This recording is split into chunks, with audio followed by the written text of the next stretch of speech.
ಶೇಷಾರ್ಯವಂಶಕಲಶೋದರಿಪೂರ್ಣಚಂದ್ರಂ ಶ್ರೀಮನ್ನೃಸಿಂಹಗುರುವರ್ಯಸರಾಜ್ಯತರಂಗಂ ಶ್ರೀಮನ್ನಾನಂದಗುರುವರ್ಯಸುತಂ ಗುಣಾಬ್ಧಿಂ ಸಂಪತ್ಕುಮಾರ ಗುರುವರ್ಯಮಹಂ ಪ್ರಪದ್ಯೇ. ವಸುದೇವಸುತಂ ದೇವಂ ಕಂಸಚಾಣೂರಮರ್ದನಂ ದೇವಕೀ ಪರಮಾನಂದಂ ಕೃಷ್ಣಂ ವಂದೇ ಜಗದ್ಗುರುಂ.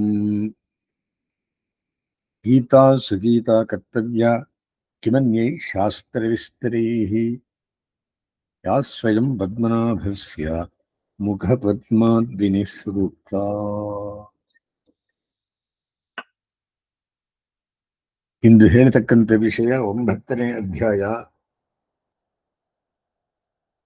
7ನೇ ಅಧ್ಯಾಯದಲ್ಲಿ ಜ್ಞಾನ ವಿಜ್ಞಾನ ಯೋಗವನ್ನ ಪರಮಾತ್ಮ ಬೋಧಿಸುತ್ತಾನೆ. ಭಕ್ತರು 3 ವಿಧ: ತ್ರೈವಿಧ್ಯ ಅಂದರೆ ಐಶ್ವರ್ಯಾರ್ಥಿ, ಕೈವಲ್ಯಾರ್ಥಿ ಮತ್ತು ಭಗವಚ್ಛರಣಾರ್ಥಿ ಎಂಬುದಾಗಿ ತ್ರಿವಿಧ. ಇವರು ಮಾಡತಕ್ಕಂತಹ ಪ್ರಾರ್ಥನೆ, ಕೈ ಹಿಡಿಯತಕ್ಕಂತಹ ಕಾರ್ಯ, ಬಿಡಬೇಕಾದಂತಹ ಕಾರ್ಯ, ಅಂತಿಮ ಸ್ಮೃತಿ ಎಲ್ಲವನ್ನು 8ನೇ ಅಧ್ಯಾಯದಲ್ಲಿ ಹೇಳಿದರು.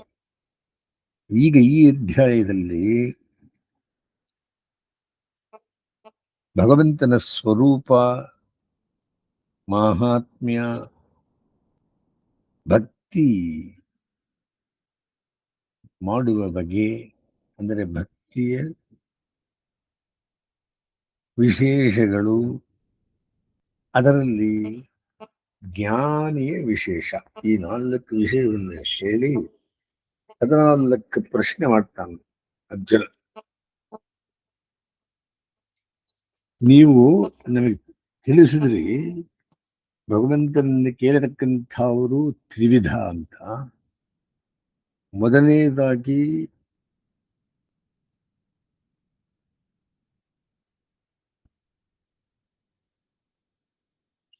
ಐಶ್ವರ್ಯಾರ್ಥಿಗಳು ಭಗವಂತನನ್ನು ಪ್ರಾರ್ಥಿಸ್ತಾರೆ, ಜ್ಞಾನಿಯು ಪ್ರಾರ್ಥಿಸ್ತಾನೆ, ಆತ್ಮ ಸಾಕ್ಷಾತ್ಕಾರ ಪ್ರಯತ್ನ ಪಡುವನು ಅವನು ಪ್ರಾರ್ಥಿಸ್ತಾನೆ. ಎಲ್ಲರೂ ನಿನ್ನನ್ನು ಪ್ರಾರ್ಥಿಸಬೇಕಾದ ನಿನ್ನ ಮಹಿಮೆ ಎಷ್ಟಿರಬೇಕು, ಆ ಮಹಿಮೆಯನ್ನು ತಿಳಿಸಬೇಕು.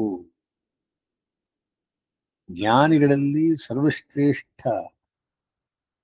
ಜ್ಞಾನಿಗಳು ಸರ್ವಶ್ರೇಷ್ಠರು ಅಂತ ಹೇಳಿದರೆ ಅವ್ರು ಹೇಗೆ ಭಜಿಸ್ತಾರೆ ನಿಮ್ಮನ್ನ, ದಯವಿಟ್ಟು ಇದೆಲ್ಲ ದಯವಿಟ್ಟು ತಿಳಿಸಿ ಅಂತ ಆ ಜ್ಞಾನ ವಿಜ್ಞಾನ ಯೋಗದ ನಡೆಸುವ ವಿಧವನ್ನು ಇದನ್ನು ಕೇಳ್ತಾರೆ. ನಡೆಸುವ ವಿಧ ಅಂತಂದ್ರೆ ನಿಮಗೆ ಈ ಜ್ಞಾನ ವಿಜ್ಞಾನ ಎಂಥದು ಅಂತ ತಿಳಿಯಬೇಕಾದರೆ ಪರಮಾತ್ಮ ಏನ್ ತಿಳಿಸ್ತಾನೆ ಅಂತಂದ್ರೆ,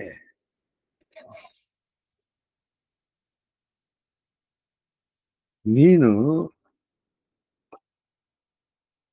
ಈ ಭಗವಂತನ ಮಾಹಾತ್ಮ್ಯ ಹೇಳೋದಕ್ಕೋಸ್ಕರವಾಗಿ ಭಕ್ತಿಯೋಗವನ್ನು ಮಾಡಬೇಕು. ಸರಿ, ಈ ಭಕ್ತಿಯೋಗ ಹೇಗಿದೆ ಹಾಗಂತಂದ್ರೆ ಅದನ್ನ ಹೇಳ್ತೀನಿ ಕೇಳಿ ಅಂತ ಪರಮಾತ್ಮ ಮೊದಲನೇ ವಿಷಯವನ್ನ ತಿಳಿಸ್ತಾನೆ. ಏನು ಮೊದಲನೇ ವಿಷಯ ಅಂತಂದ್ರೆ,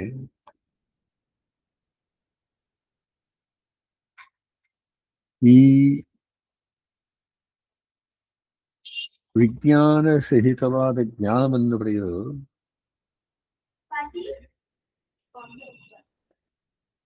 ಜ್ಞಾನಿ ಭೂಮಿಯಲ್ಲಿರುವ ಜನರೆಲ್ಲರೂ ಜ್ಞಾನಿಗಳಾಗಿ ಭಗವಂತನನ್ನು ಹೊಂದಬೇಕೆಂಬುದೇ ಮಹಾತ್ಮರುಗಳ ಧ್ಯೇಯ. ಆದರೆ ಈ ಪಾಪಕರ್ಮಗಳೇ ಅದಕ್ಕೆ ಈ ಧ್ಯೇಯವನ್ನು ಸಾಧಿಸಲು ವಿರೋಧಿಗಳಾಗಿ. ಆದ್ದರಿಂದ ಭಗವಂತನನ್ನು ಹೊಂದಬೇಕೆಂಬ ಆಯುಷೆಯುಳ್ಳ ಮನುಷ್ಯರು ಜ್ಞಾನ ಮತ್ತು ವಿಜ್ಞಾನ ಎರಡಗಳನ್ನು ತಿಳಿಯಬೇಕು. ಜ್ಞಾನ ವಿಜ್ಞಾನ 7ನೇ ಅಧ್ಯಾಯ, ಅದರಲ್ಲಿ ಪರಮಾತ್ಮನ ಪರಾಪ್ರಕೃತಿಯನ್ನು ಹೇಳಿ ಇದು ಮನುಷ್ಯನನ್ನು ಮಾಯೆಯಿಂದ ಮುಚ್ಚಲ್ಪಟ್ಟಿದೆ ಎಂದು ಹೇಳಿ ಅದಕ್ಕೆ ಶರಣಾಗತಿ ಉಪಾಯ ಎಂದು ಹೇಳಿ ಈ ತರ ಭಗವಂತನನ್ನು ಉಪಾಸಿಸಲು 3 ಬಗೆ ಅಂತ ಹೇಳಿ ಮುಗಿಸಿದರು. ಅದು ಜ್ಞಾನ ವಿಜ್ಞಾನ ಯೋಗ. ಆದರೆ ಇದರಲ್ಲಿ ಜ್ಞಾನ ಮತ್ತು ಇವುಗಳನ್ನು ವಿಜ್ಞಾನವನ್ನು ನೀವು ಆಚರಿಸಬೇಕು, ತಿಳಿದು ಅಂತ ಹೇಳ್ತಾರೆ. ಜ್ಞಾನವನ್ನು ತಿಳಿಯಬೇಕು, ವಿಜ್ಞಾನವನ್ನು ತಿಳಿಯಬೇಕು. ಜ್ಞಾನ ಅಂದರೇನು, ವಿಜ್ಞಾನ ಅಂದರೇನು? ಯಾವನು ತನ್ನ ಶರೀರವಾದ ಎಲ್ಲಾ ಚಿರಚಿತ್ತಗಳಿಂದಲೂ ವಿಲಕ್ಷಣನಾಗಿರುವನೋ ಅಂಥ ಭಗವಂತನ ಅನಂತ ಪ್ರಾಕಾರ ಮಹಾತ್ಮೆಯನ್ನು ತಿಳಿದುದು ಜ್ಞಾನ. ಭಗವನ್ ಮಹಾತ್ಮೆಯನ್ನು ತಿಳಿತಕ್ಕಂಥದ್ದು ಜ್ಞಾನ. ಅವನನ್ನು ಕುರಿತು ನಾವು ನಮ್ಮ ನಿತ್ಯ ದಿನಚರಿಯಲ್ಲಿ ಆಚರಿಸಬೇಕಾದ ಭಕ್ತಿರೂಪವಾದ ಉಪಾಸನೆಗಳ ಪ್ರಕಾರವನ್ನು ತಿಳಿಯುವುದೇ ವಿಜ್ಞಾನ. ಅಂದರೆ ಭಕ್ತಿಯಿಂದ ಆತನನ್ನು ಭಜಿಸುವುದು ವಿಜ್ಞಾನ. ಮಹಾತ್ಮೆಯೇ ಜ್ಞಾನ, ಭಕ್ತಿ ವಿಜ್ಞಾನ. ಆದ್ದರಿಂದ ನಿತ್ಯ ದಿನಚರಿಯಲ್ಲಿ ಭಕ್ತಿರೂಪವಾದ ಉಪಾಸನೆಯಿಂದ ಕೂಡಿದ ಭಗವಂತನ ಅನಂತ ಪ್ರಕಾರವಾದ ಮಹಾತ್ಮೆಯನ್ನು ತಿಳಿಯುವುದೇ ವಿಜ್ಞಾನ ಸಹಿತವಾದ ಜ್ಞಾನ. ಭಕ್ತಿರೂಪಾಪನ್ನமான ಜ್ಞಾನಂ ಅವರೆಂದರು. ಅಂದರೇನು? ಸತ್ಯವಾದ ಬ್ರಹ್ಮಸ್ವರೂಪವನ್ನು ಅಥವಾ ಭಗವಂತನ ಸ್ವರೂಪವನ್ನು ಯೋಗ ಸಮಾಧಿಯಲ್ಲಿ ಸಾಕ್ಷಾತ್ಕರಿಸುವುದೇ ಜ್ಞಾನವು. ಆ ಸತ್ಯವನ್ನು ಮನಸ್ಸಿನಲ್ಲಿ ತಿಳಿಯುವ ಪ್ರಕಾರವು ಆ ಸತ್ಯಕ್ಕೂ ಜಗತ್ತಿಗೂ ಇರುವ ಸಂಬಂಧದ ತಿಳುವಳಿಕೆಯು ಆ ಸತ್ಯವನ್ನು ಸಾಕ್ಷಾತ್ಕರಿಸಲು ಮಾಡಬೇಕಾದ ಉಪಾಸನಾದಿಗಳು ಇವೆಲ್ಲವೂ ಸೇರಿ ವಿಜ್ಞಾನ ಎಂದು ಹೇಳಿಸಿಕೊಳ್ಳುತ್ತವೆ. ಹೀಗೆ ಯಾರು ವಿಜ್ಞಾನ ಸಹಿತ ಜ್ಞಾನವನ್ನು ತಿಳಿದು ಭಕ್ತಿಯಿಂದ ಅವನ ಉಪಾಸನೆಗಳನ್ನು ಶ್ರದ್ಧೆಯಿಂದ ಪ್ರೀತಿಯಿಂದ ಕೈಗೊಳ್ಳುತ್ತಾರೆಯೋ ಅವರು ಭಗವಂತನ ಪ್ರಾಪ್ತಿಗೆ ವಿರೋಧಿಗಳಾದ ಸಮಸ್ತ ಅಶುಭಗಳಿಂದ ಬೆಳಗಿಕೊಡುತ್ತಾರೆ. ಆದರೆ ಇಂಥ ಭಕ್ತರು ಭಗವಂತನು ಸಮಸ್ತವಾದ ಇತರ ವಸ್ತುಗಳಿಂದ ವಿಲಕ್ಷಣನು ಮತ್ತು ಅಪರಿಮಿತನು ಎಂದು ದೃಢವಾಗಿ ತಿಳಿದು ಯಾವಾಗಲೂ ಮರಣ ಮಾಡುತ್ತಿರುವುದರಿಂದ ಅವರು ವಿಶಾಲ ಮನಸ್ಕರಾಗಿ ತಮ್ಮ ಗುರುಗಳಲ್ಲಿಯೂ ಮತ್ತು ಭಗವಂತನಲ್ಲಿಯೂ ಹೆಚ್ಚಾಗಿ ಗೌರವವನ್ನು ವಿಶ್ವಾಸವನ್ನು ತೋರಿಸುತ್ತಾರೆ. ಎಂದಿಗೂ ಅವರು ಅಸೂಯೆ ಎಂಬ ಮಾನಸಿಕ ಕಲ್ಮಶವನ್ನು ಪಡೆದಿರುವುದಿಲ್ಲ. ಅರ್ಜುನನು ತನ್ನ ಗುರುವಾಗಿಯೂ ಸ್ವಾಮಿಯಾಗಿ ಇದ್ದ ಶ್ರೀ ಕೃಷ್ಣ ಭಗವಂತನಲ್ಲಿ ಸ್ವಲ್ಪವೂ ಅಸೂಯೆ ಎಂಬ ಮಾನಸಿಕ ಕಲ್ಮಶವನ್ನು ಪಡೆದಿಲ್ಲ. ಆದ್ದರಿಂದಲೇ ಶ್ರೀಕೃಷ್ಣ ಅವನಿಗೆ ಜ್ಞಾನ ವಿಜ್ಞಾನದಿ ಮಹಾತ್ಮೆಯನ್ನು ವಿಶದವಾಗಿ ತಿಳಿಸುತ್ತಾನೆ. ಮೊದಲನೇ ಶ್ಲೋಕಾರ್ಥ. ವಿಜ್ಞಾನ ಸಹಿತವಾದ ಜ್ಞಾನವು ಅಂದರೇನು? ರಾಜವಿದ್ಯೆ ಮೊದಲನೆಯದು, ರಾಜಗುಹ್ಯ ಎರಡನೆಯದು, ಪರಮ ಪವಿತ್ರ 3, ಪ್ರತ್ಯಕ್ಷಾವಗಮ 4, ಧರ್ಮ್ಯ 5, ಮಾಡಲು ಸುಸುಖವು ಕರ್ತುಂ ಸುಸುಖಂ 7, ಅವ್ಯಯ. ಇದಿಷ್ಟನ್ನು ಎರಡನೇ ಶ್ಲೋಕದಲ್ಲಿ ಉಪದೇಶ ಮಾಡಿದೆ. ಇದು ಹೇಗೆ ಎಂಬುದನ್ನು ಮೊದಲು ತಿಳಿಬೇಕು. ಅಂದರೇನು? ಜ್ಞಾನವೆಂದರೆ ಮಹಾತ್ಮ್ಯ, ಪರಮಾತ್ಮ ಮಹಾತ್ಮ್ಯ. ವಿಜ್ಞಾನ ಅಂದರೆ ಭಕ್ತಿ. ಆ ಭಕ್ತಿಗೆ ಹೇಗಿರಬೇಕು? 7 ಪ್ರಶ್ನೆ. ಏನೇನದು? 7 ಸೌಕರ್ಯ. ಇದಕ್ಕೇನಂತ ಹೆಸರು? ರಾಜವಿದ್ಯೆ, ರಾಜಗುಹ್ಯ, ಪರಮ ಪವಿತ್ರ, ಪ್ರತ್ಯಕ್ಷಾವಗಮ, ಧರ್ಮೀಯ, ಕರ್ತುಂ ಸುಸುಖವು, ಅವ್ಯಯವು ಇದು ಎರಡನೇ ಶ್ಲೋಕದಲ್ಲಿ ಹೇಳಿರ್ತಕ್ಕಂಥದ್ದು. ಅಂದರೆ ಇದು ಹೇಗೆ ರಾಜವಿದ್ಯೆ ಅಂತೀರಿ ಅಂದರೆ, ವಿದ್ಯೆಗಳಿಗೆಲ್ಲ ಅತ್ಯುತ್ತಮವಾದ ವಿದ್ಯೆಯಾಗಿ ವಿದ್ಯೆಗಳಿಗೆಲ್ಲ ರಾಜನಾಗಿರುವುದರಿಂದ ಇದನ್ನು ರಾಜವಿದ್ಯೆ ಎಂದು ಹೇಳಿದೆ. ಭಾರತ ದೇಶದ ಪೂರ್ವಕಾಲದ ರಾಜರುಗಳು ವಿಶಾಲ ಮನಸ್ಸನ್ನು ಪಡೆದಿದ್ದರಿಂದ ಅವರು ಅಧ್ಯಾತ್ಮ ವಿದ್ಯೆಗೆ ಗೌರವ ಕೊಟ್ಟು ಅದರಲ್ಲಿರುವ ಉಪದೇಶಗಳನ್ನು ನಂಬಿ ಶ್ರದ್ಧೆಯಿಂದ ಅದರಲ್ಲಿರುವ ನೀತಿ ನಿಯಮಗಳನ್ನು ತಮ್ಮ ದೇಶವನ್ನು ಆಳುವ ಕಾರ್ಯಗಳಲ್ಲಿ ಉಪಯೋಗಿಸುತ್ತಿದ್ದರು. ಆದ್ದರಿಂದ ಈ ವಿದ್ಯೆಗೆ ರಾಜವಿದ್ಯೆ ಎಂದು ಹೆಸರು ಬಂದಿದೆ. ಸರಿ, ವಿಜ್ಞಾನ ಸಹಿತ ಜ್ಞಾನ ಇದು ಹೇಗೆ ಗುಹ್ಯತಮ ಮತ್ತು ರಾಜಗುಹ್ಯ ಎನ್ನುವಿರಿ ಎಂದರೆ, ಎರಡನೇದು ಇದು ರಹಸ್ಯವಾದ ವಿದ್ಯೆಗಳಲ್ಲೆಲ್ಲ ಅತಿ ರಹಸ್ಯವಾದ ವಿದ್ಯೆಯಾಗಿರುವುದರಿಂದ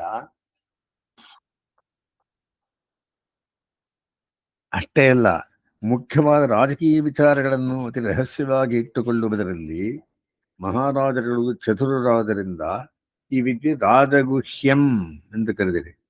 ವಿದ್ಯೆಗಳಲ್ಲಿ ಗುಹ್ಯ ವಿದ್ಯೆ ಗುಟ್ಟಾಗಿರೋದು, ಗುಹ್ಯತರ ವಿದ್ಯೆ ಮತ್ತು ಗುಹ್ಯತಮ ವಿದ್ಯೆ ಎಂಬ ಮೂರು ಅಂತಸ್ತುಗಳಿವೆ. ಸಾಧಾರಣವಾಗಿ ನಾವೆಲ್ಲರೂ ಎಚ್ಚರದಲ್ಲಿ ಪ್ರಪಂಚದಲ್ಲಿರುವ ವಸ್ತುಗಳು ಸರಳ ವಿಕಾರಗಳೆಲ್ಲವನ್ನು ನಮ್ಮ ಮನಸ್ಸು ಇಂದ್ರಿಯದ ಮೂಲಕ ತಿಳಿಯುತ್ತೇವೆ. ಆದರೆ ವೈಜ್ಞಾನಿಕರು ತಮ್ಮ ಯಾಂತ್ರಿಕ ಪ್ರಯೋಗಗಳಿಂದಲೂ ಅನುಮಾನ ಪ್ರಮಾಣದಿಂದಲೂ ಮೇಲೆ ತೋರುವ ಪ್ರಪಂಚದ ಅನುಭವಗಳಿಗೆ ಕಾರಣಗಳಾದ ಅಥವಾ ಆಧಾರವಾದ ಅತಿ ಸೂಕ್ಷ್ಮ ಕಟ್ಟೆಗಳನ್ನು ತಿಳಿಯುವುದು ಗುಹ್ಯವು ಅಥವಾ ಗುಟ್ಟು ಎಂದು ಹೇಳಬಹುದು. ಏಕೆಂದರೆ ವಿಜ್ಞಾನ ಶಾಸ್ತ್ರಗಳಲ್ಲಿ ಶಿಕ್ಷಣವನ್ನು ಪಡೆಯುವವರೆಗೆ ಅದು ಗುಟ್ಟಾಗಿ ಇರುತ್ತದೆ. ಆದ್ದರಿಂದ ವ್ಯಕ್ತಿರೂಪವಾದ ಉಪಾಸನೆಯಿಂದ ವಿಜ್ಞಾನ ಸಹಿತವಾದ ಜ್ಞಾನವನ್ನು ಪಡೆಯುವುದು ಗುಹ್ಯತಮವು, ಅಂದರೆ ಅತ್ಯಂತ ಪರಮರಹಸ್ಯವು. ಈ ವಿಚಾರವು ಕೇವಲ ವೈಯಕ್ತಿಕ ಜೀವಾತ್ಮ ಸಾಕ್ಷಾತ್ಕಾರದಲ್ಲಿ ಮಾತ್ರವೇ ನಿರಂತರವಾಗಿ ಯುಗಗಳಿಗೂ ಕೂಡ ಈ ವಿಶೇಷ ಜ್ಞಾನವು ಗುಟ್ಟಾಗಿಯೇ ಇರುತ್ತದೆ. ಮೂರನೆಯದು, ಅದು ಹೇಗೆ ಪವಿತ್ರ? ಭಗವಂತನನ್ನು ಹೊಂದುವುದಕ್ಕೆ ಮಾನವರು ಮಾಡುವ ಪಾಪಗಳು ವಿರೋಧಿಗಳಾಗಿವೆ ಎಂದು, ಅದು ಭಗವಂತನಲ್ಲಿ ಭಕ್ತಿಯುತವಾಗಿ ಉಪಾಸನೆ ಮಾಡಿದರೆ ಈ ಪಾಪಾದಿ ಕಲ್ಮಶಗಳೆಲ್ಲವೂ ನಾಶವಾಗುತ್ತದೆ ಎಂದು ಮೇಲೆ ತಿಳಿಸಿದೆ. ಹೀಗೆ ಸಮಸ್ತ ಕಲ್ಮಶಗಳನ್ನು ಹೋಗಲಾಡಿಸುವುದರಿಂದ ಈ ಭಕ್ತಿರೂಪ ಉಪಾಸನೆಯು ಪರಮ ಪವಿತ್ರವಾದದು ಅಥವಾ ಉತ್ತಮವಾದ ಸಾಧನವಾಗಿದೆ. ನಾಲ್ಕನೇದು, ಇದು ಹೇಗೆ ಪ್ರತ್ಯಕ್ಷಾವಗಮ ಎಂದರೆ, ಈ ವಿಧವಾದ ಭಕ್ತಿರೂಪವಾದ ಉಪಾಸನೆಯಿಂದ ಉಪಾಸ್ಯನಾದ ಪರಮಾತ್ಮನು ಭಕ್ತನಿಗೆ ಉಪಾಸನ ಕಾಲದಲ್ಲೇ ಪ್ರತ್ಯಕ್ಷವಾಗಿ ಸಾಕ್ಷಾತ್ಕಾರವಾಗುವನು. ಸರಿ ಸ್ವಾಮಿ, ಧರ್ಮ್ಯ ಅಂತ ಹೇಗೆ ಹೇಳ್ತೀವಿ ಎಂದರೆ, ಐದನೇದು, ಪರಮಶ್ರೇಯಸ್ಸಿಗೆ ಸಾಧನವೋ ಅದು ಧರ್ಮ ಸ್ವಭಾವವನ್ನು ಪಡೆದಿರುವುದು. ಈ ಭಕ್ತಿರೂಪವಾದ ಉಪಾಸನೆಯು ಅತ್ಯಂತ ಪರಮಶ್ರೇಯಸ್ಸಾದ ಭಗವಂತನ ಪ್ರಾಪ್ತಿ ಅವರನ್ನು ಹೊಂದುವುದಕ್ಕೆ ಸಾಧನವಾಗಿರುವುದರಿಂದ ಇದು ಧರ್ಮಮಯವಾಗಿದೆ. ಇದು ಉಪಾಸನೆಯ ಕಾಲದಲ್ಲಿ ಭಗವಂತನ ದರ್ಶನವನ್ನು ಉಂಟು ಮಾಡುತ್ತದೆ ಎಂದು ಮೇಲೆ ಹೇಳಿದೆ. ಇಷ್ಟೇ ಅಲ್ಲ, ಯಾವನು ತನ್ನ ಹೃದಯದ ದೈವಿಕ ಪ್ರೀತಿಯನ್ನು ಬೆಳೆಸುತ್ತಾನೋ ಅವನು ಇತರ ವಿಚಾರದಲ್ಲಿ ಅಧರ್ಮವಾದ ಕಾರ್ಯಗಳನ್ನು ಮಾಡುವುದೇ ಇಲ್ಲ. ಯಾವಾಗಲೂ ಇತರರಿಗೆ ಉಪಕಾರವಾಗುವ ಧರ್ಮ ಜೀವಿಗಳನ್ನೇ ಮಾಡುತ್ತಾನೆ. ಸರಿ, ಧರ್ಮ ಕೆಲಸವನ್ನೇ ಮಾಡುತ್ತಾನೆ. ಸರಿ ಸ್ವಾಮಿ,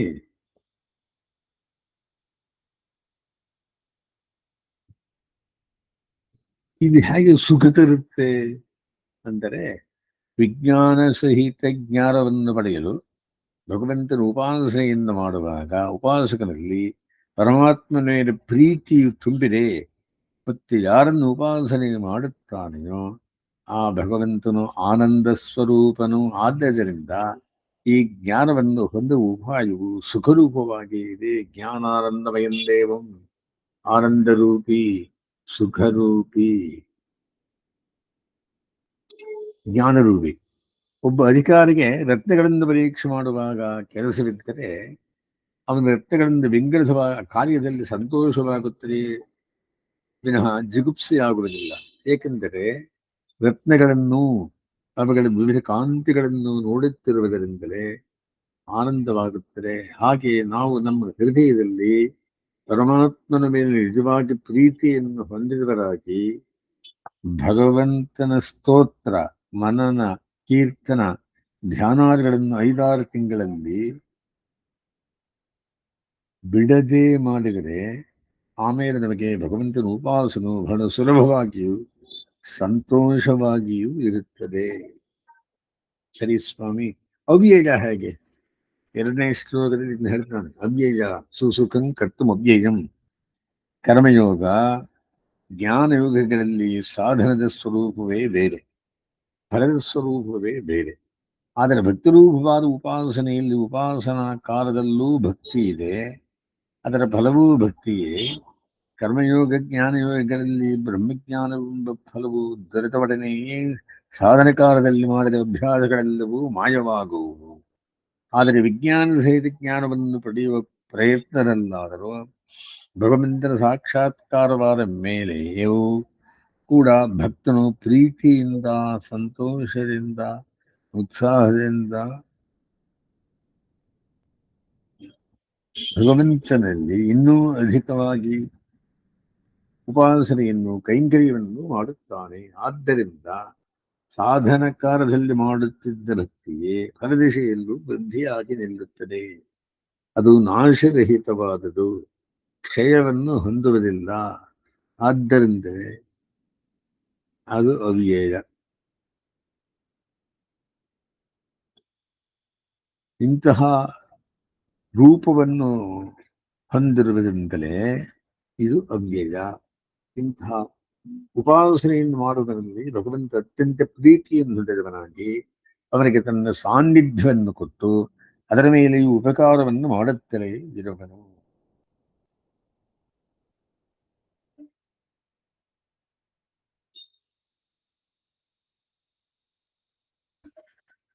ಜಗತ್ತಿನ ಸೃಷ್ಟಿ ಸ್ಥಿತಿ ಲಯಗಳಲ್ಲಿ ಭಗವಂತನ ಪಾತ್ರವೇನು ಅಂತ ಕೇಳ್ತಾನೆ. ಭಗವಂತನ ಮಹಿಮೆಯನ್ನು ನಾವು ಎಷ್ಟು ಎಂದು ಅಳತೆ ಮಾಡಿ ನಮ್ಮ ಬುದ್ಧಿಯಲ್ಲಿ ಆಲೋಚಿಸಿ ತೀರ್ಮಾನಿಸಲು ಆಗುವುದಿಲ್ಲ. ಅವನು ಈ ಜಗತ್ತಿಗೆ ಸೃಷ್ಟಿ ಸ್ಥಿತಿ ಲಯಗಳನ್ನು ಯಾವ ರೀತಿ ನಡೆಸುತ್ತಿದ್ದಾನೆ ಎಂಬುದನ್ನು ವಿಚಾರ ಮಾಡಿ ಆಗ ನಮಗೆ ಅವನ ಮಹಿಮೆಯು ಎಂತಹದು ಎನ್ನುವುದು ಸ್ವಲ್ಪವಾದರೂ ಗೋಚರವಾಗುತ್ತದೆ. ಚಿತ್ ಮತ್ತು ಅಚಿತ್ ವಸ್ತುಗಳಿಂದ ಕೂಡಿರುವ ಈ ಸಮಸ್ತ ಜಗತ್ತು ಭಗವಂತನಿಂದ ವ್ಯಾಪಿಸಲ್ಪಟ್ಟಿರುತ್ತದೆ. ಓಹೋ, ವ್ಯಾಪನಾತ್ ಭರಣಾತ್ ಸ್ವಾಮ್ಯಾತ್ ಹಾಗಂತಾರೆ. ಹಾಗೆ ವ್ಯಾಪಿಸಿರುವ ರೂಪವು ಸಾಧಾರಣ ಮನುಷ್ಯರ ನಮ್ಮ ಇಂದ್ರಿಯ ಮನಸ್ಸು ಬುದ್ಧಿಗಳಿಗೂ ಗೋಚರವಾಗುವುದಿಲ್ಲ. ಈ ಸ್ವರೂಪವನ್ನೇ ಭಗವಂತನು ಅಂತರ್ಯಾಮಿ ಸ್ವರೂಪವೆಂದು ಋಷಿಗಳು ಕರೆದಿದ್ದಾರೆ. ಅಂದರೇನು? ಭಗವಂತನು ಸಕಲ ವಸ್ತುಗಳೊಳಗೂ ಅಂತರ್ಯಾಮಿಯಾಗಿರುತ್ತಾ ಅವನ್ನು ಧರಿಸಿ ಆಳುವನು. ವಸ್ತು ಅವುಗಳಿಗೆ ಸ್ವಾಮಿಯಾಗಿಯೂ ಇರುವನು. ಹೀಗೆ ಅವನ ಚೇತನಾಚೇತನ ವಸ್ತು ಸಮೂಹಗಳೆಲ್ಲವನ್ನೂ, ಅಂದರೆ ಜಗತ್ತೆಲ್ಲವನ್ನೂ ಅಂತರ್ಯಾಮಿಯಾಗಿ ವ್ಯಾಪಿಸಿರುವುದರಿಂದ ಸಮಸ್ತ ಜಗತ್ತು ಅವನಲ್ಲಿ ಇವೆ, ಅಥವಾ ಅವನ ಆಧಾರದ ಮೇಲೆ ನಿಂತಿವೆ, ಅಥವಾ ಅವನ ಅಧೀನಕ್ಕೆ ಒಳಪಟ್ಟಿವೆ ಎಂದು ಹೇಳಬಹುದು. ಹಾಗಾದರೆ ಭಗವಂತನ ಸಮಸ್ತ ಚಿರಿಚಿತ್ ಪದಾರ್ಥಗಳ ಸಂಯೋಗದಿಂದ ಅವುಗಳ ಆಶ್ರಯವನ್ನು ಪಡೆದಿರುವನು. ಇಲ್ಲ, ಭಗವಂತನು ಅವುಗಳಲ್ಲಿ ಇರುವುದಿಲ್ಲ, ಅವುಗಳಿಗೆ ಅಧೀನವಾದ ಸ್ಥಿತಿಯನ್ನು ಪಡೆದಿರುವುದಿಲ್ಲ. ಅಂದರೇನು? ಭಗವಂತನ ಇರುವಿಕೆಗೆ ಜಗತ್ತಿನಲ್ಲಿರುವ ಚಲಿಸಿದಾತ್ಮಕ ಯೋಗ್ಯವಾದ ಅರ್ಥಗಳಾದ ಯಾವ ಉಪಕಾರಕವೂ ಇರುವುದಿಲ್ಲ ಎಂದು ತಿಳಿಯಬೇಕು. ಭಗವಂತನು ಸಕಲ ಸಿದ್ಧಿಪ್ರಾರ್ಥಗಳಲ್ಲಿ ಇರುವುದಿಲ್ಲವೆಂದು ಮತ್ತು ಅವೆಲ್ಲವೂ ಅಂತರ್ಯಾಮಿಯಾದ ಭಗವಂತನಲ್ಲಿಯೇ ಎಂಬುದನ್ನು ತಿಳಿದವು. ಆದರೆ ಇನ್ನೊಂದು ವಿಧವಾದ ಆಲೋಚಿಸಿದರೆ ಸಕಲ ಭೂತಗಳು ಕೂಡ ಭಗವಂತನಲ್ಲಿ ಇಲ್ಲ ಎಂದು ಹೇಳಬಹುದು. ಮಡಿಕೆಯಲ್ಲಿ ನೀರಿಗೆ ಮಡಿಕೆಯು ಆಧಾರವಾಗಿದೆ ಎಂದು ನಮ್ಮ ಲೋಕದ ಅನುಭವದಲ್ಲಿ ತಿಳಿದಿದ್ದೇವೆ. ಆದರೆ ಭಗವಂತನು ಸಕಲ ಪದಾರ್ಥಗಳನ್ನು ಧರಿಸುವ ರೀತಿಯಲ್ಲಿಲ್ಲ. ಅವನು ಅವನು ಅವನ್ನು ಧರಿಸಿ ಆಳಿ ಸ್ವಾಮಿಯಾಗಿರುವ ರೀತಿಯು ನಮ್ಮ ಪ್ರತ್ಯಕ್ಷಕ್ಕೆ ಗೋಚರವಾಗಬಹುದಿಲ್ಲ. ಆರೆಂದರೆ ಭಗವಂತನು ಜಗತ್ತನ್ನು ಅದರಲ್ಲಿರುವ ಸಕಲ ಪದಾರ್ಥಗಳನ್ನು ತನ್ನ ಈಶ್ವರ ಯೋಗ ಎಂದು ಕರೆಯಲ್ಪಡುವ ತನ್ನ ದಿವ್ಯ ಸಂಕಲ್ಪದಿಂದ ಇಚ್ಛೆಯಿಂದ ಧರಿಸಿದ್ದಾನೆಂದು ಹೇಳಿದೆ. ಸರ್ವೇಶ್ವರನ ಭಗವಂತನ ಯೋಗ ಮಹಿಮೆಯನ್ನು ಎಷ್ಟೆಷ್ಟು ಆಲೋಚಿಸುತ್ತಲಿರು ಪ್ರಯತ್ನಿಸುತ್ತೇವೆಯೋ ಅದಕ್ಕಿಂತ ಮೇಲೆ ಆ ಮಹಿಮೆ ಆಶ್ಚರ್ಯವನ್ನುಂಟು ಮಾಡುತ್ತದೆ. ಏಕೆಂದರೆ ಆಶ್ಚರ್ಯಕರವಾದ ಅಂತರ್ಯಾಮಿ ಸ್ವರೂಪವೆಂಬ ಈ ಈಶ್ವರರ ಮಹಿಮೆಯು ಭಗವಂತನಲ್ಲಿ ಇಲ್ಲದೆ ಇನ್ನು ಯಾವ ಚಕ್ರಾಧಿಪತಿಯಾದ ಮನುಷ್ಯನಲ್ಲಾಗಲಿ ಅಥವಾ ಬ್ರಹ್ಮ ದೇವತೆಯಲ್ಲಾಗಲಿ ಕಂಡು ಬರುವುದಿಲ್ಲ. ಈ ಅಸಾಧಾರಣವಾದ ಮತ್ತು ಆಶ್ಚರ್ಯಕರವಾದ ಈಶ್ವರ ಯೋಗದ ದಿವ್ಯ ಸಂಕಲ್ಪದ ಮಹಿಮೆಯನ್ನು ಹೀಗೆ ಮನನ ಮಾಡಬೇಕು. 3 ಪ್ರಶ್ನೆ ಆಯಿತು. 4ನೇದು,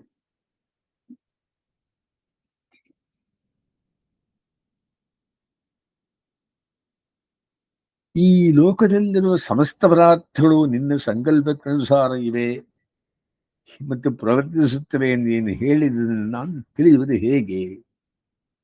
ಸರಿ, ಅದಕ್ಕೊಂದು ದೃಷ್ಟಾಂತವನ್ನು ಕೇಳು. ಆರಂಭವೇ ಇಲ್ಲದ ಆಕಾಶದಲ್ಲಿ ಮಹತ್ತಮನಾದ ವಾಯು ಇರುತ್ತೆ. ಎಲ್ಲ ಕಡೆಯಲ್ಲೂ ಚಲಿಸುವನಷ್ಟೇ. ಬೇರೆ ಆರಂಭವಿಲ್ಲದ ಈ ವಾಯು ಈಶ್ವರನಾದ ನನ್ನಿಂದಲೇ ಅದು ನಿಂತಿದ್ದಾನೆಂದು, ನನ್ನಿಂದಲೇ ಪ್ರವರ್ತಿಸಲ್ಪಡುವನೆಂದು ಅವಶ್ಯವಾಗಿ ತಿಳಿಯಬೇಕು. ಹಾಗೆಯೇ ಸಮಸ್ತ ಪದಾರ್ಥಗಳಿಗೂ ಅವುಗಳಿಗೆ ಕಾಣಿಸದೇ ಇರುವ ನಾನೇ ಆಧಾರವಾಗಿದ್ದೇನೆ ಎಂದು ನಿಶ್ಚಯಿಸಿಕೋ. ಪರಮಾತ್ಮ ಎಲ್ಲರಿಗಿಂತಲೂ ದೊಡ್ಡವನು. ಪರಮಾತ್ಮ ಜಗತ್ಕಾರಣಭೂತ. ಪರಮಾತ್ಮ ಜಗದ್ವ್ಯಾಪಿ. ಪರಮಾತ್ಮ ಜಗನ್ನಿಯಂತ. ಹೀಗೆ ಒಂದೊಂದನ್ನು ಹೇಳ್ಕೊಂಡು ಬರ್ತಾರೆ. ನನಗೆ ನನ್ನನ್ನುಳಿದ ಇತರ ಯಾವ ಪದಾರ್ಥದ ಅವಲಂಬನೆಯೂ ಇಲ್ಲ. ಭಗವಂತ ಹೇಳೋದು, ನನ್ನ ಸಂಕಲ್ಪದಿಂದಲೇ ಎಲ್ಲ ಪದಾರ್ಥಗಳು ಇವೆ ಹಾಗೂ ಕೆಲಸ ಮಾಡುತ್ತವೆ. ಕಲ್ಪದ ಕೊನೆಯಲ್ಲಿ ಚತುರ್ಮುಖ ಬ್ರಹ್ಮನ ಆಯುಸ್ಸಿನ ಕೊನೆಯಲ್ಲಿ ನನ್ನ ಶರೀರ ಸ್ಥಾನದಲ್ಲಿರುವ ಸ್ಥಾವರ ಜಂಗಮಾತ್ಮಕವಾದ ಎಲ್ಲ ಪದಾರ್ಥಗಳು ಪ್ರಕೃತಿಯಲ್ಲಿ ಲಯವಾಗುತ್ತವೆ. ಹೆಸರು, ರೂಪ ಮೊದಲಾದವುಗಳನ್ನೆಲ್ಲ ವಿಭಾಗಗಳನ್ನು ಕಳೆದುಕೊಳ್ಳುತ್ತವೆ. ಆ ಎಲ್ಲ ಪದಾರ್ಥಗಳನ್ನು ಮತ್ತೆ ಕಲ್ಪವು ಆರಂಭವಾಗುವಾಗ ನಾನು ಸೃಜಿಸುತ್ತೇನೆ, ಅಂದರೆ ಸೃಷ್ಟಿಸುತ್ತೇನೆ. ನನಗೆ ಅಧೀನವಾಗಿರುವ ಪ್ರಕೃತಿಯನ್ನು 8 ಬಗೆಯಾಗಿ ಪರಿಣಾಮಗೊಳಿಸಿ ಆ ನನ್ನ ಗುಣಮಯ್ಯಾದ ಪ್ರಕೃತಿ ಹಿಡಿದಕ್ಕೆ ಸಿಕ್ಕಿ ಪರಾಧೀನರಾಗಿರುವ ಜೀವಕೋಟಿಗಳನ್ನು ದೇವ, ಹಿರಿಯಕ್ಕೆ, ಮನುಷ್ಯ ಮತ್ತು ಸ್ಥಾವರ ಎಂಬ 4 ಬಗೆಗಳಲ್ಲಿ ಆಯಾ ಸೃಷ್ಟಿಕಾರದಲ್ಲಿ ಬಗೆ ಬಗೆಯಾಗಿ ಸೃಷ್ಟಿ ಮಾಡುತ್ತೇನೆ. ಸರಿ ಸ್ವಾಮಿ, ನೀನು ಹೀಗೆ ವಿಷಮ ಸೃಷ್ಟಿ ಮಾಡಬಹುದೇ? ನಿನಗೆ ಇದರಿಂದ ದೋಷ ಉಂಟಾಗುವುದಿಲ್ಲವೇ? ನಿನ್ನ ಕಾರುಣ್ಯಕ್ಕೆ ಹಾನಿಯಲ್ಲವೇ? ಕ್ವಶನ್ ಮಾಡ್ತಾನೆ. ಭಗವಂತನನ್ನೇ ಕ್ವಶನ್ ಕೇಳ್ತಾನೆ. ಯಾತಕಯ್ಯ ಒಬ್ಬೊಬ್ಬರನ್ನ ಒಬ್ಬರ ಮಾತ್ರ ಸೃಷ್ಟಿ ಮಾಡ್ತೀಯ? ಸರಿ, ಅದಕ್ಕೆ ವಿಷಮ ಸೃಷ್ಟಿ ಅಂತ, ಸಮಸೃಷ್ಟಿಯಲ್ಲ.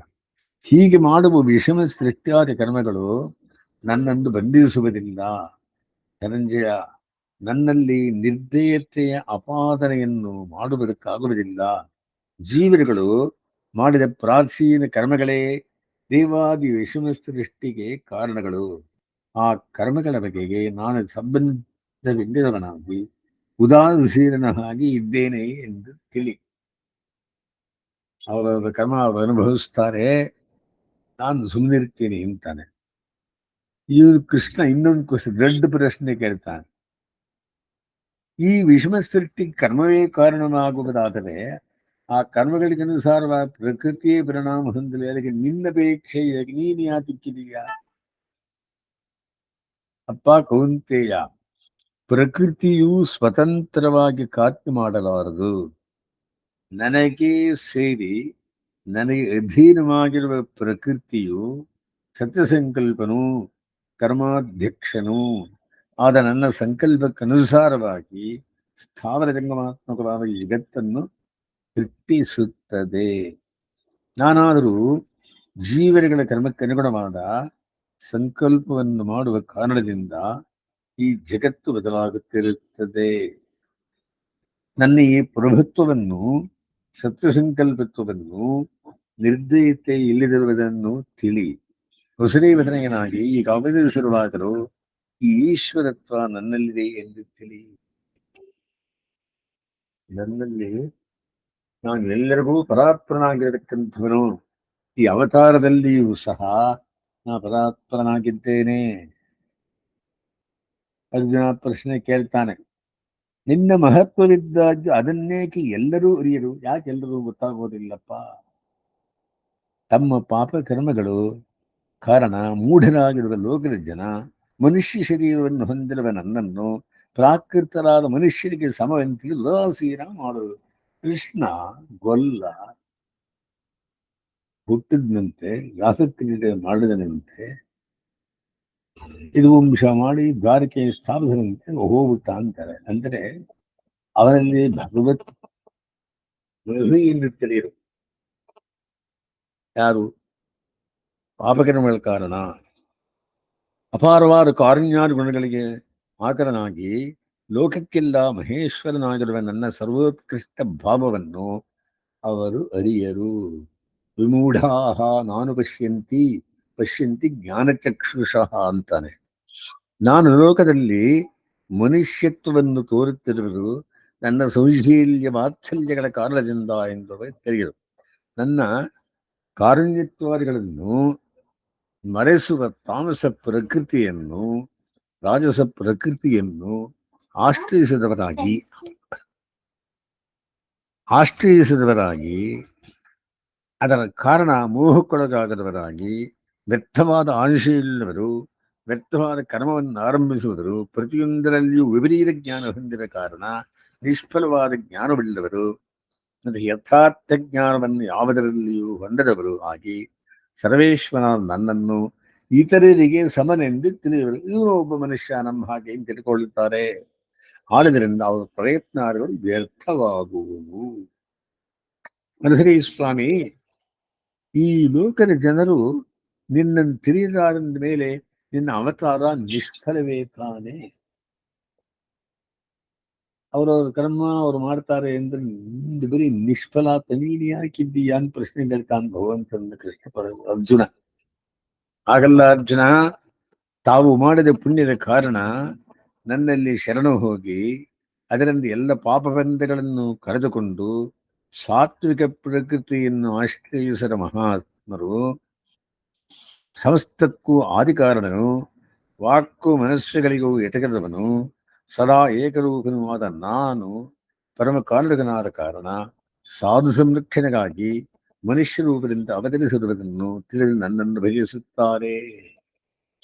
4ನೇ ಅಧ್ಯಾಯದಲ್ಲಿ ಪರಿತ್ರಾಣಾಯ ಸಾಧೂನಾಂ ವಿನಾಶಾಯ ಚ ದುಷ್ಕೃತಾಂ ಧರ್ಮ ಸಂಸ್ಥಾಪನಾರ್ಥಾಯ ಸಂಭವಾಮಿ ಯುಗೆ ಅಂತ ಹೇಳಿದಂತೆ ಅದ್ ನೆನಪುಪಡಿಸ್ತಾನೆ. ಇಲ್ಲಿ ಬೇರೆ ಯಾವ ಪ್ರಯೋಜನವಾದ ಅಪೇಕ್ಷೆಯೂ ಇಲ್ಲದವರಾಗಿ ನನ್ನನ್ನು ಭಜಿಸದೆ ಕ್ಷಣ ಮಾತ್ರ ಇರುವುದಕ್ಕಾಗದವರಾಗಿ ನನ್ನನ್ನು ಸೇವಿಸುವುದೇ ಪುರುಷಾರ್ಥವೆಂದು ತಿಳಿದು ಆ ಮಹಾತ್ಮರು ನನ್ನನ್ನು ಭಜಿಸುತ್ತಾರೆ.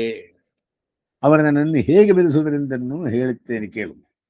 ಅವರಿಗೆ ನಾನು ಅತ್ಯಂತ ಪ್ರಿಯನಾಗಿರುವುದರಿಂದ ನನ್ನನ್ನು ನೆನೆಯದೆ ಕ್ಷಣವೂ ಅವರು ಉಳಿಯಲಾರರು. ಪರಮ ಭಕ್ತಿ, ನನ್ನ ಗುಣಗಳನ್ನು ತಿಳಿಸುವ ಹೆಸರುಗಳನ್ನು ಸ್ಮರಿಸಿಕೊಂಡು ತಿಳಿಸದಿಂದ ಗದ್ಗದರಾಗಿ ರೋಮಾಂಚಗೊಂಡು ನಾರಾಯಣ ಕೃಷ್ಣ ವಾಸುದೇವ ವಿಷ್ಣುನಾರಾಯಣ ಕೃಷ್ಣೋ ವೈಕುಂಠೋ ವಿಷ್ಣರಷ್ಟವಾ ಎಂದೆಂದು ಯಾವಾಗಲೂ ನನ್ನ ಹೆಸರುಗಳನ್ನೇ ಹೇಳುತ್ತಾರೆ. ಹಾಗೆಯೇ ನನ್ನನ್ನು ಸೇವಿಸುವುದರಾಗಿ ಅರ್ಚನೆ ಮೊದಲಾದ ಕೆಲಸಗಳನ್ನು ಕೈಗೊಳ್ಳುತ್ತಾರೆ. ಭಕ್ತಿಯಿಂದ ಹೀಗೆ ನನ್ನ ಸೇವೆ ಮಾಡುತ್ತಾರೆ. ಈ ಪ್ರಯತ್ನಗಳಲ್ಲಿ ಅವರು ದೃಢವ್ರತರಾಗಿರುತ್ತಾರೆ. ಭಕ್ತಿಯಿಂದ ಬಾಗಿದವರಾಗಿ ನೆರೆದ ಮೇಲೆ ದಪ್ಪನೆ ಕೆಡ ನನ್ನನ್ನು ನೆನೆಸುತ್ತಾರೆ. ನನ್ನೊಡನೆ ನಿತ್ಯೋಗವನ್ನು ಬಯಸುವ ಮಹಾತ್ಮರು ನನ್ನ ದಾಸ್ಯವನ್ನು ಪಡೆಯಲು ಇಚ್ಛಿಸಿದ ಭರಿಸುತ್ತಾರೆ. ಇನ್ನೂ ಕೆಲವರು ಮಹಾತ್ಮರು ಜ್ಞಾನವೆಂಬ ಯಜ್ಞದಿಂದ ನನ್ನನ್ನು ಸಂತೋಷಗೊಳಿಸುವುದಾಗಿ ಭಜಿಸುತ್ತಾರೆ. ಜಗದಾಕಾರದಿಂದ ವಿಶ್ವಪ್ರಕಾರನಾಗಿರುವ ನನ್ನನ್ನು ಏಕರೂಪಿ ಎಂದು ಉಪಾಸನೆ ಮಾಡುತ್ತಾರೆ.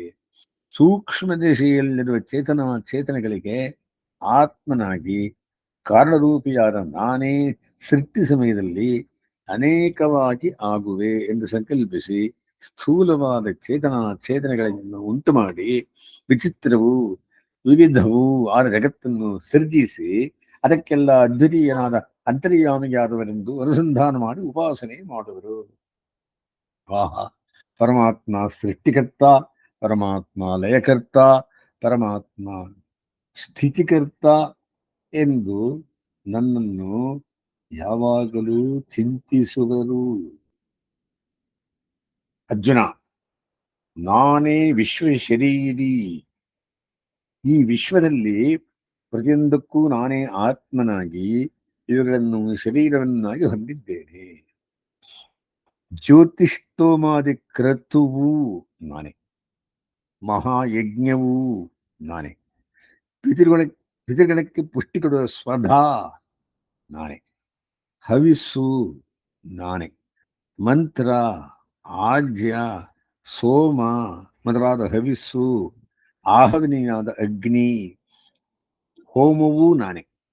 ಸ್ಥಾವರ ಜಂಗಮಾತ್ಮಕವಾದ ಜಗತ್ತಿಗೆ ತಂದೆ, ತಾಯಿ, ಧಾತ್ರಿ ಮತ್ತು ಪಿತಾಮಹನು ನಾನೇ. ಪಾವನ ಮಾಡುವುದು, ತಿಳಿಯಬೇಕಾದುದು ಏನಿದೆಯೋ ಅದು ನಾನೇ. ವೇದಕ್ಕೆ ಬೀಜವಾದ ಪ್ರಣವವೂ ನಾನೇ. ಋಕ್ಸಾಮ ಯಜುರಾತ್ಮಕವಾದ ವೇದವೂ ನಾನೇ.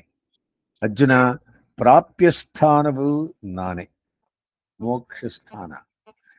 ಎಲ್ಲಕ್ಕೂ ಆಧಾರವಾಗಿ ಎಲ್ಲವನ್ನೂ ಧರಿಸಿರುವವನು ನಾನೇ. ಆಧಾರ ಧೈರ್ಯ ಸಂಬಂಧ ಶಾಸ್ತ್ರವನ್ನು ಮಾಡುವ ಪ್ರಭುವು ನಾನೇ. ಗತಿರ್ಭರ್ತ ಪ್ರಭು ಸಾಕ್ಷಿ ಅಂತಾನೆ. ಸಾಕ್ಷಾತ್ತಾಗಿ ಎಲ್ಲವನ್ನೂ ಕಾಣುವವನು ನಾನೇ. ವಾಸಸ್ಥಾನವು ನಾನೇ. ಇಷ್ಟವಾರದನ್ನು ಸಾಧಿಸಿಕೊಳ್ಳಲು ಹಾಗೂ ಅನಿಷ್ಟವಾರದನ್ನು ಕೆಳೆದುಕೊಳ್ಳಲು ಯಾರನ್ನು ಆಶ್ರಯಿಸಬೇಕೋ ಆ ಶರಣು ನಾನೇ. ಮತ್ತ ಸ್ಮೃತಿ ಜ್ಞಾನ ಅಪೋಹರಂಚ ಅಂತಲೂ ಹೇಳಿದ. ನನ್ನಿಂದಲೇ ಬಂದಿರತಕ್ಕಂಥದ್ದು ಜ್ಞಾಪಕ ಶಕ್ತಿ, ಮರೆಯುವ ಶಕ್ತಿ, ಇವೆಲ್ಲವೂ ಆ ಶರಣವು ನಾನೇ. ನಾನೇ ಹಿತೈಷಿಯು. ಯಾವಾಗಲೇ ಆಗಲಿ ಏನಾದರೂ ಹುಟ್ಟುವ ಮತ್ತು ಪ್ರಳಯವಾಗುವ ಸ್ಥಾನವು ನಾನೇ. ಸೃಷ್ಟಿ ಮಾಡಬೇಕಾದದನ್ನು ಉಪಸಂಹಾರ ಮಾಡಿಕೊಳ್ಳುವವನು ನಾನೇ. ಒಂದೆಡೆಯಲ್ಲಿಯೂ ಬದಲಾಗದ ಕಾರಣವು ಅಗ್ನಿ, ಆದಿತ್ಯ ಮೊದಲಾದವರ ರೂಪದಲ್ಲಿ ನಾನೇ ತಾಪವನ್ನುಂಟು ಮಾಡುತ್ತೇನೆ. ಗ್ರೀಷ್ಮಾಧಿಕಾರದಲ್ಲಿ ಮಳೆಯನ್ನು ತಡೆಯುವವನು, ವರ್ಷಾಧಿಕಾರಗಳಲ್ಲಿ ಮಳೆ ಸುರಿಸುವವನು ನಾನೇ. ಲೋಕ ಯಾವುದರಿಂದ ಬದುಕುವುದೋ ಆ ಅಮೃತವೂ ನಾನೇ. ಯಾವುದರಿಂದ ಲೋಕ ಸಾಯುವುದೋ ಆ ಮೃತ್ಯುವು ನಾನೇ. ಹೆಚ್ಚು ಹೇಳಿ ಏನು? ಅರ್ಜುನ, ಲೋಕದಲ್ಲಿ ಯಾವುದು ಇದೆಯೋ ಅದೆಲ್ಲ ನಾನೇ. ಯಾವುದು ಹಿಂದೆ ಇತ್ತೋ, ಯಾವುದು ಮುಂದೆ ಬರುವುದೋ ಅದೆಲ್ಲ ನಾನೇ. ನಾಮರೂಪಗಳ ವಿಭಾಗವನ್ನು ಹೊಂದಿ ಅನೇಕ ಪ್ರಕಾರವಾಗಿರುವ ಈ ಸಮಸ್ತ ಜಗತ್ತು ನನ್ನ ಶರೀರವಾಗಿ ನನ್ನ ಪ್ರಕಾರವಾಗಿದೆ. ಇವುಗಳೆಲ್ಲದರಲ್ಲಿಯೂ ನಾನೇ ಇರುವನೆಂಬ ಏಕತ್ವ ಜ್ಞಾನದಿಂದ ಜ್ಞಾನಿಗಳು ನನ್ನನ್ನು ಉಪಾಸನೆ ಮಾಡುತ್ತಾರೆ. ಹೇಗೆ ಉಪಾಸನೆ ಮಾಡ್ತಾರೆ ಅಂತ ತಿಳಿಸ್ತಾನೆ ಪರಮಾತ್ಮ. ಅದು ಇನ್ನೊಂದು ಡೌಟ್ ಬಂದ್ಬಿಡುತ್ತೆ. ಏನ್ ಕೇಳ್ತಾನೆ? ನಿನ್ನ ಸ್ವರೂಪವನ್ನರಿಯದವರು ಅನೇಕ ವಿಧವಾದ ಫಲಗಳನ್ನು ಪಡೆಯಲಿಚ್ಛಿಸಿದಾಗ ಹೇಗೆ ನಡೆದುಕೊಳ್ಳುವರು? ಅವರ ಗತಿ ಎಂಥದು? ಸ್ವಾಮಿ, ನೀನು ಮಹಾಪುರುಷ, ಏನು ಈ ಸಣ್ಣ ಪುಟ್ಟ ದೇವರಲ್ಲಿ ನಮಸ್ಕಾರ ಮಾಡುತ್ತಾರಲ್ಲ ಅವ್ರು ಹೇಗೆ ಇರುತ್ತಾರ್ರಿ ಅಂದರೆ ಅದಕ್ಕೂ ಉತ್ತರ ಕೊಡ್ತಾನೆ ಪರಮಾತ್ಮ. ಋಕ್, ಯಜಸ್ಸು, ಸಾಮರೂಪದ 3 ವೇದಗಳಲ್ಲಿ ಹೇಳಿರುವ ಕೇವಲ ಕರ್ಮ ವಿಷಯವನ್ನು ಅನುಸರಿಸಿ ಇಂದ್ರಾದಿ ದೇವತೆಗಳನ್ನು ಕುರಿತು ಮಾಡಿದ ಯಾಗಗಳಲ್ಲಿ ಸೋಮರಸವನ್ನು ಪಾನು ಮಾಡಿದವರಾಗಿ ಸ್ವರ್ಗಾದಿ ಪ್ರಾಪ್ತಿಗೆ ವಿರೋಧಿಯಾದ ಪಾಪವನ್ನು ಕಳೆದುಕೊಂಡು ಇಂದ್ರಾದಿ ದೇವತೆಗಳನ್ನೇ ಆರಾಧಿಸಿದರು, ವಸ್ತುಶಃ ನನ್ನನ್ನೇ ಪೂಜಿಸಿದರೂ ಸಹ ಎಲ್ಲರಿಗೂ ಅಂತರ್ಯಾಮಿಯಾಗಿರುವ ನನ್ನನ್ನು ತಿಳಿಯದೆಯೇ ಸ್ವರ್ಗಗತಿಯನ್ನು ಬೇಡುವರು. ಅವರು ದುಃಖರಹಿತವಾದ ಸುರೇಂದ್ರ ಲೋಕವನ್ನು ಹೊಂದಿ ಅಲ್ಲಿಂದ ದೇವಗುಹೆಗಳನ್ನು ಅನುಭವಿಸುವರು. ವಿಶಾಲವಾದ ಆ ಸ್ವರ್ಗಲೋಕದ ಅನುಭವವನ್ನು ಪಡೆದು ಆ ಅನುಭವಕ್ಕೆ ಕಾರಣವಾದ ಪುಣ್ಯವು ಕ್ಷಯ ಹೊಂದಲು ಮತ್ತೆ ಮನುಷ್ಯ ಲೋಕವನ್ನು ಪ್ರವೇಶಿಸುವರು. ಹೀಗೆ ಕಾಮ್ಯವಾದ ಸ್ವರ್ಗಾದಿಗಳನ್ನು ಬಯಸುವವರು 3 ವೇಳೆಗಳ ಕರ್ಮಮಾರ್ಗವನ್ನು ಮಾತ್ರ ನಂಬಿದವರು ಆದ ಇವರು ಅಲ್ಪ ಅಸ್ಥಿರವಾದ ಸ್ವರ್ಗವನ್ನು ಅನುಭವಿಸಿ ಮತ್ತೆ ಮತ್ತೆ ಇಲ್ಲಿ ಹುಟ್ಟುತ್ತಲೇ ಇರುತ್ತಾರೆ. ಪುನರ್ವಿಜನನಂ ಘನದೇಶಯನಂ ಎಂಬಂತೆ ಮೇಲೆ ಹೋಗಿ ಕೆಳಗೆ ಬರ್ತಾ ಇರ್ತಾರೆ. ಇವನಿಗೆ ಡೌಟ್ ಬಂದ್ಬಿಡುದು ತಕ್ಷಣ. ಒಂದೇ ಮನಸ್ಸಿನಿಂದ ನಿನ್ನನ್ನು ಬೆಳೆಸುವವರು ವೈಶಿಷ್ಟ್ಯ ಏನು? ಅದು ಸರಿ ಸ್ವಾಮಿ, ಏಕಾಗ್ರತೆ ನಿನ್ನನ್ನೇ ಧ್ಯಾನ ಮಾಡುವ ಕಥೆ ಏನಪ್ಪಾ ಅಂದರೆ, ಅಪ್ಪ ಕೌಂತೆಯ, ನಿರ್ದಿಶವಾದ ಪ್ರೀತಿಯನ್ನು ನನ್ನಲ್ಲಿ ತೋರಿ ನನ್ನನ್ನು ಭಜಿಸುವವರು ನಿರತಿಶಯ ಆನಂದ ರೂಪನಾದ ನನ್ನನ್ನು ಹೊಂದುತ್ತಾರೆ. ನನ್ನನ್ನು ಬಿಟ್ಟು ಬೇರೆ ಯಾವ ಪ್ರಯೋಜನವನ್ನು ಬಯಸದವರು ನನ್ನನ್ನು ನೆನೆಯದೆ ಬದುಕಲಾರದ ಕಾರಣ ನನ್ನನ್ನು ಸ್ಮರಿಸುವುದನ್ನೇ ಪ್ರಯೋಜನವೆಂದು ತಿಳಿದವರು ಆದ ಯಾವ ಮಹಾತ್ಮರು ನನ್ನನ್ನೇ ಚಿಂತಿಸುತ್ತಾ ಸರ್ವ ಕಲ್ಯಾಣ ಗುಣಯುತನೂ ಸರ್ವವಿಭೂತಿಯುಕ್ತನೂ ಆದ ನನ್ನನ್ನು ಪರಿಪೂರ್ಣವಾಗಿ ಭಜಿಸುವರು. ಅಂಥ ನಿತ್ಯಾಭಿಯುಕ್ತರಿಗೆ, ನನ್ನೊಡನೆ ನಿತ್ಯಯೋಗವನ್ನು ಬಯಸುವವರಿಗೆ ನಾನೇ ನನ್ನ ಪ್ರಾಪ್ತಿ ಎಂಬ ಯೋಗವನ್ನು ಕೊಡುವನಾಗುತ್ತೇನೆ.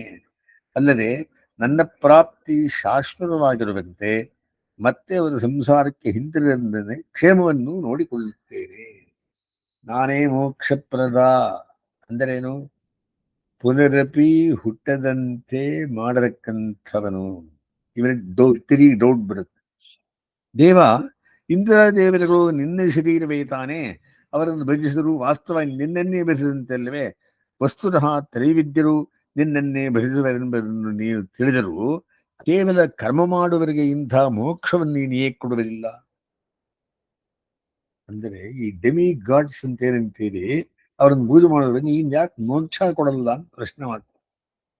ಅರ್ಜುನ, ಇಂದ್ರಾದಿ ದೇವತೆಗಳು ಭಕ್ತರು ಯಾರೋ ಅವರು ಶ್ರದ್ಧೆಯೊಡನೆ ಇಂದ್ರಾದಿಗಳನ್ನು ಉದ್ದೇಶಿಸಿ ಯಾಗಾದಿಗಳನ್ನು ಮಾಡುತ್ತಾರೆ.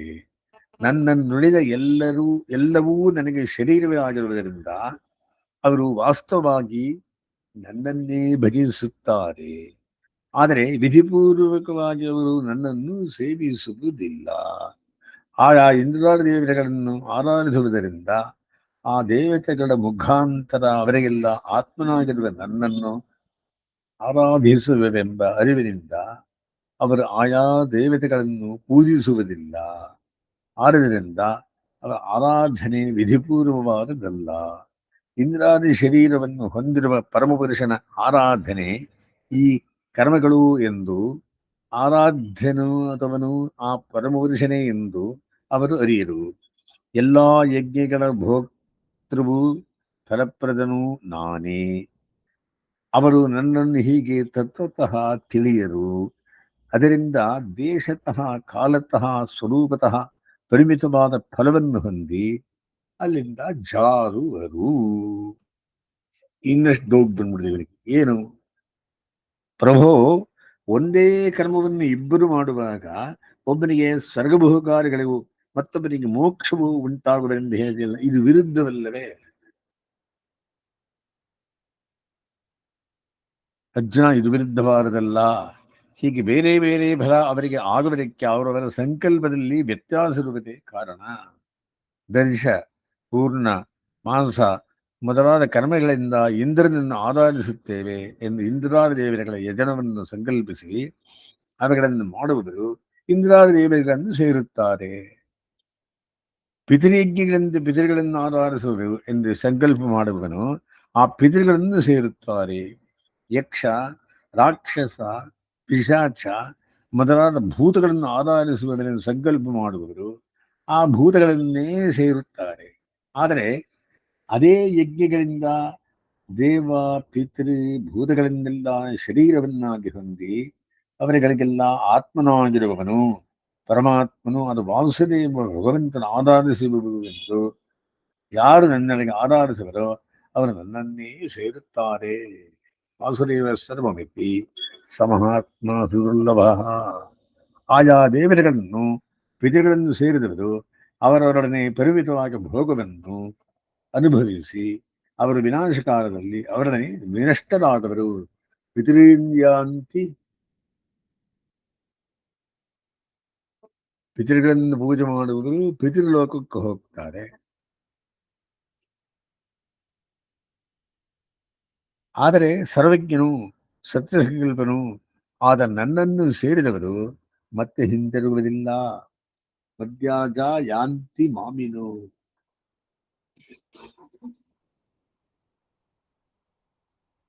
ಮದ್ಯಾಜ ಯಾಂತಿ ಮಾಮಪಿ. ಹೀಗೆ ಇವರಿಬ್ಬರು ಶ್ರಮ ಒಂದೇ ಆದರೂ ಸಂಕಲ್ಪ ಭೇದದ ಕಾರಣ ಫಲಭೇದ ಉಂಟು. ಅರ್ಜುನ, ನನ್ನನ್ನು ಆರಾಧಿಸುವುದರಲ್ಲಿ ಮತ್ತೊಂದು ವಿಶೇಷವೂ ಇದೆ. ನನ್ನಲ್ಲಿಟ್ಟಿರುವ ಅತ್ಯರ್ಥವಾದ ಪ್ರೀತಿಯ ಕಾರಣ ಯಾರು ಸರ್ವಸುಲಭವಾದ ಪತ್ರವನ್ನು, ಪುಷ್ಪವನ್ನು ಅಥವಾ ಫಲವನ್ನು ಅಥವಾ ತೋಜವನ್ನು ನನಗೆ ಭಕ್ತಿಯಿಂದ ಬೇರೆ ಯಾವ ಪ್ರಯೋಜನವನ್ನು ಬಯಸದೆ ಅರ್ಪಿಸುವರೋ ಅಂಥ ಪರಿಶುದ್ಧಾತ್ಮರು ಅರ್ಪಿಸುವುದನ್ನು ಸರ್ವೇಶ್ವರನು ಸರ್ವಸ್ಮಾತ್ಪರನವಾದ ನಾನು ಅಲಭ್ಯವಾದ ಪ್ರಿಯ ವಸ್ತುದಂತೆ ಭಾವಿಸಿ ಸಂತೋಷದಿಂದ ಸ್ವೀಕರಿಸುತ್ತೇನೆ. ಪತ್ರಂ ಪುಷ್ಪಂ ಫಲಂ ತೋಜಂ ಯೋ ಮೇ ಭಕ್ತಿಯ ಪ್ರಯಚ್ಛತಿ ತದಹಂ ಭಕ್ತಿಭಜನಂ ಅಶ್ನಾಮಿ ಪ್ರಯತಾತ್ಮನಃ. ಜ್ಞಾನಿಗಳ ವಿಶೇಷ ಸ್ವಭಾವ ಇದು. ಆದ್ದರಿಂದ ನೀನು ಜ್ಞಾನಿಯಾಗು, ಭಕ್ತಿಪೂರ್ಣನಾಗಿ ಕೀರ್ತನ ಯತನಾದಿಗಳನ್ನು ಯಾವಾಗಲೂ ಮಾಡು. ಲೌಕಿಕ ಮತ್ತು ವೈದಿಕವಾದ ಕರ್ಮಗಳನ್ನು ಈ ಸಮರ್ಪಣ ಭಾವದಿಂದ ಮಾಡು. ಸರಿ ಸ್ವಾಮಿ, ನಾವು ಮಾಡುವ ಕರ್ಮಗಳನ್ನು ಹೇಗೆ ನಿನ್ನಲ್ಲಿ ಸಮರ್ಪಣೆ ಮಾಡಬೇಕು? ಸಮರ್ಪಣೆ ಮಾಡಿ ಅದ್ಯಾಕೆ ಸ್ವಾಮಿ ಸಮರ್ಪಣೆ ಮಾಡ್ಬೇಕು ಹೇಳ್ಕೊಳ್ಳಿ ಸ್ವಲ್ಪ.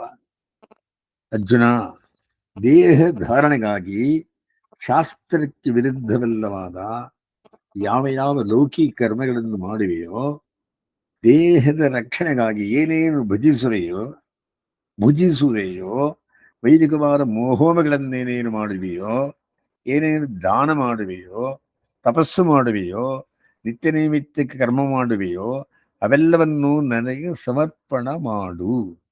ಈ ಎಲ್ಲ ಲೌಕಿಕ ಮತ್ತು ವೈದಿಕ ಕರ್ಮಗಳನ್ನು ಮಾಡುವವನು ಅವುಗಳ ಫಲಗಳನ್ನು ಭುಜಿಸುವವನು, ಅವುಗಳಿಂದ ಆರಾಧಿಸಲ್ಪಡುವವನು ನಾನೇ ಎಂದು ಭಾವಿಸು. ಯಾಗ, ದಾನ ಮೊದಲಾದವುಗಳಲ್ಲಿ ಬೇರೆ ಬೇರೆ ದೇವರ ಆರಾಧನೆ ಕಂಡುಬರುವುದಿಲ್ಲವೇ? ಆಯಾ ಕರ್ಮಗಳನ್ನು ನೀನು ಮಾತನಾಡುವಲ್ಲವೇ? ಇವೆಲ್ಲವೂ ನನ್ನ ಸಂಕಲ್ಪದಿಂದ ಆದವು ಎಂದು ತಿಳಿ. ಆಯಾ ಕರ್ಮಗಳಿಂದ ಆರಾಧ್ಯರಾದ ದೇವತೆಗಳಿಗೂ ನಿನಗೂ ಅಂತರ್ಯಾಮಿಗೆ ಇರುವವನು ನಾನೇ. ಎಲ್ಲರ ಹೃದಯದಲ್ಲಿಯೂ ನಾನಿದ್ದೇನೆ. ಪರಮಕರ್ತೃವು ಪರಮ ಭೋಕ್ತೃವು ಆದವನು ನಾನೇ. ಆದ್ದರಿಂದ ಕರ್ಮ ಮಾಡುವವನು ಫಲಭೋಕ್ತೃವು ಆದ ನಿನ್ನನ್ನು ನೀನು ಆರಾಧಿಸುವ ದೇವತಾಂತರವನ್ನು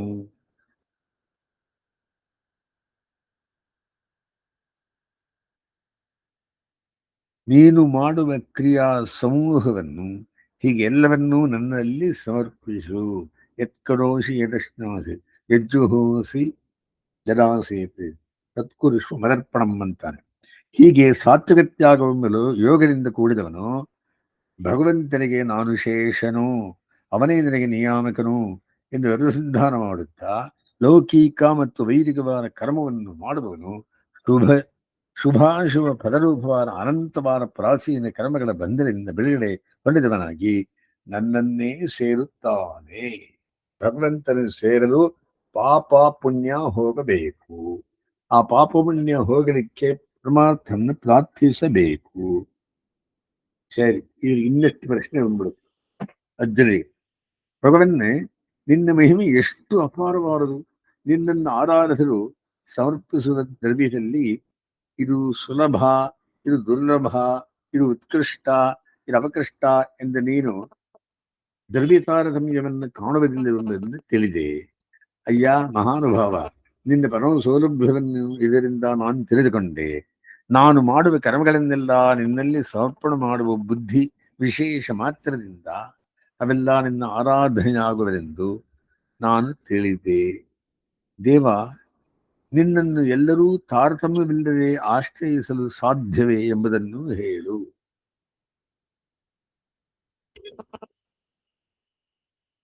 ಕೃಷ್ಣ ಹೇಳ್ತಾನೆ ಅದಕ್ಕೆ, ಅರ್ಜುನ, ದೇವತಿರಿಯಂಗ್ ಮನುಷ್ಯ ಸ್ಥಾವರ ಎಂಬ ಬೇರೆ ಬೇರೆ ರೀತಿಯಲ್ಲಿರುತ್ತಾ ಜಾತಿ, ಆಕಾರ, ಸ್ವಭಾವ, ಜ್ಞಾನ ಇವುಗಳಿಂದ ಅತ್ಯಂತ ಉತ್ಕೃಷ್ಟವಾದ ಅಥವಾ ಅಪಕೃಷ್ಟವಾದ ರೂಪದಲ್ಲಿ ಕಂಡುಬರುವ ಎಲ್ಲಾ ಪ್ರಾಣಿ ಜಾತಗಳ ವಿಚಾರದಲ್ಲಿಯೂ ನನ್ನನ್ನು ಆಶ್ರಯಿಸುವ ವಿಷಯದಲ್ಲಿ ನಾನು ಸಮತ್ವ ಬುದ್ಧಿ ಹೊಂದಿದ್ದೇನೆ.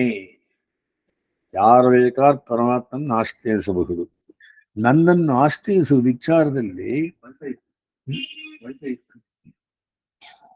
ಇವನು ಜಾತಿ, ಗುಣ, ಆಕಾರ, ಜ್ಞಾನ ಇವೆಗಳಿಂದ ನಿಕೃಷ್ಟೆಂದು ಯಾರನ್ನೂ ನಾನು ದ್ವೇಷಿಸುವುದಿಲ್ಲ, ತ್ಯಜಿಸುವುದಿಲ್ಲ. ಹಾಗೆಯೇ ಇವನು ಜಾತಿ ಗುಣಾದಿಗಳಿಂದ ಉತ್ಕೃಷ್ಟನೆಂದು ಯಾರನ್ನೂ ಪ್ರೀತಿಸುವುದಿಲ್ಲ, ಸಂಗ್ರಹಿಸುವುದಿಲ್ಲ.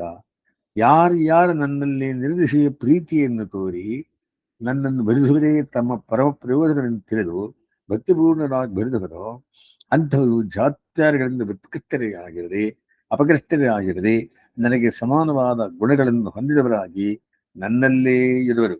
ನಾನೂ ಸಹ ನನಗಿಂತ ಉತ್ಕೃಷ್ಟರಲ್ಲಿ ಹೇಗೋ ಹಾಗೆ ಅವರಲ್ಲೇ ಇರುವೆನು. ಅರ್ಜುನ, ನನ್ನನ್ನು ಆಶ್ರಯಿಸಿದವರನ್ನು ನಾನು ಸ್ವೀಕರಿಸುವಾಗ ಜಾತಿ ಮೊದಲಾದವುಗಳನ್ನು ಮುಖ್ಯವಲ್ಲ. ಅದೂ ಅಲ್ಲದೆ ನಡತೆಯ ನಿಕೃಷ್ಟತೆಯು ಅತ್ಯಲ್ಪವೇ ಆರದು.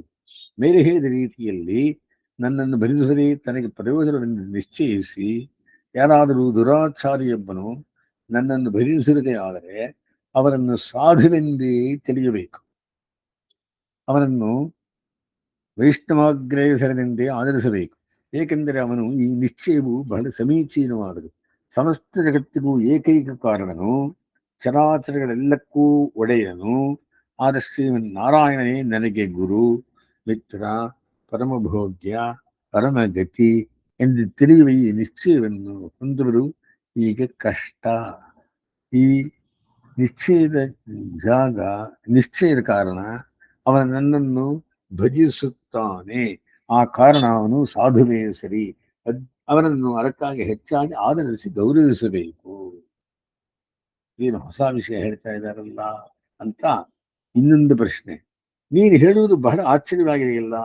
ಬಹಳ ದುರಾಚಾರಿ ಯಾರುವನು, ಪಾಪಿ ಯಾರುವನು ನಿನ್ನನ್ನು ಭಜಿಸಿದರೆ ಅವನನ್ನು ಸಾಧು ಎಂದು ತಿಳಿಬೇಕೆಂಬುದೇ ನೀನು ಹೇಳುವುದು ಹೇಗೆ ಸರಿಯಾದೀತು? ಪಾಪವನ್ನು ಕಳೆದುಕೊಂಡ ಹೊರತು ಅಂಥವನಿಗೆ ಪ್ರಜ್ಞೆ ಹೇಗೆ ಉಂಟಾಗಬಲ್ಲದು? ಆಚಾರ ವ್ಯತಿಕ್ರಮವು ಅವನನ್ನು ಅಧೋಗತಿಗೆ ಇಳುವುದಲ್ಲವೇ?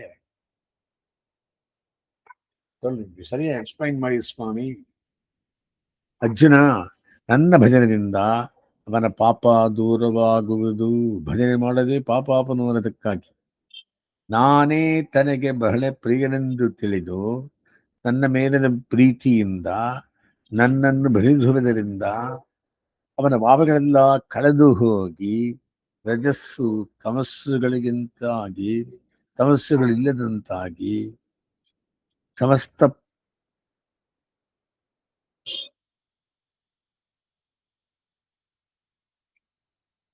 ಅವನ ಪಾಪಗಳೆಲ್ಲ ಕಳೆದು ಹೋಗಿ ರಜಸ್ಸು ತಮಸ್ಸುಗಳಿಂದ ಇಲ್ಲದಂತಾಗಿ ಕ್ಷಿಪ್ರವಾಗಿ ಅವನು ಧರ್ಮಾತ್ಮನಾಗುತ್ತಾನೆ. ನನ್ನನ್ನು ಪಡೆಯುವುದಕ್ಕೆ ಅಡ್ಡಿಯಾಗಿದ್ದ ಪಾಪಾಚರಣೆಯನ್ನು ಶಾಶ್ವತವಾಗಿ ಮತ್ತೊಮ್ಮೆ ತಲೆ ಎತ್ತರೆಂದೇ ಕಳೆದುಕೊಂಡು ಬಿಡುತ್ತಾನೆ. ಅರ್ಜುನ, ಈಗ ನಾನು ಹೇಳಿದುದು ಪರಮ ಸತ್ಯವೇ ಆಗಿದೆ. ಭಗವಂತನಲ್ಲಿ ಭಕ್ತಿಯನ್ನು ಆರಂಭಿಸಿದವನು ವಿರೋಧಿಯಾದ ಪಾಪದೊಡನೆ ಕೂಡಿದ್ದರೂ ನಾಶ ಹೊಂದುವುದಿಲ್ಲ. ಭಗವದ್ಭಕ್ತಿಯ ಮಹಾತ್ಮರಿಂದ ಎಲ್ಲಾ ವಿರೋಧ ವರ್ಗವನ್ನು ನಾಶಪಡಿಸಿಕೊಂಡು ಶಾಶ್ವತವಾಗಿ ವಿರೋಧಿ ನಿವೃತ್ತಿಯನ್ನು ಸಾಧಿಸಿ ಕ್ಷಿಪ್ರವಾಗಿ ಪರಿಪೂರ್ಣ ಭಕ್ತನಾಗುತ್ತಾನೆ ಎಂದು ನೀನೇ ಈ ವಿಷಯದಲ್ಲಿ ಪ್ರತಿಜ್ಞೆ ಮಾಡಬಹುದು. ನಾನು ಪ್ರತಿಜ್ಞೆ ಮಾಡುವುದರಿಂದ ಈ ವಿಷಯದಲ್ಲೇ ಪ್ರತಿಜ್ಞೆ ಮಾಡು. ಈ ಅಂಶ ಬಹಳ ದೃಢವಾದುದು ಎಂದು ತಿಳಿ.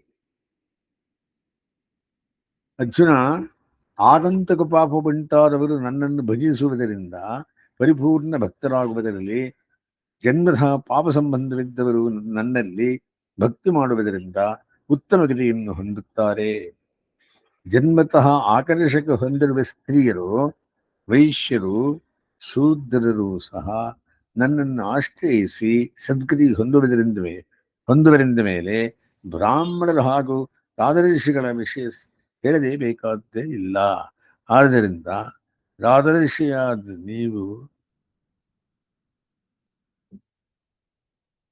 ನೀನು ಸಹ ಈ ಲೋಕವು ಅಸ್ಥಿರವು, ದುಃಖಕರವು, ಕ್ಷುದ್ರವು ಆಡದೆಂದು ತಿಳಿದವನಾಗಿ ಇದರಲ್ಲಿ ವೈಮಿಖ್ಯ ಹೊಂದಿ ನನ್ನನ್ನು ಭಜಿಸು.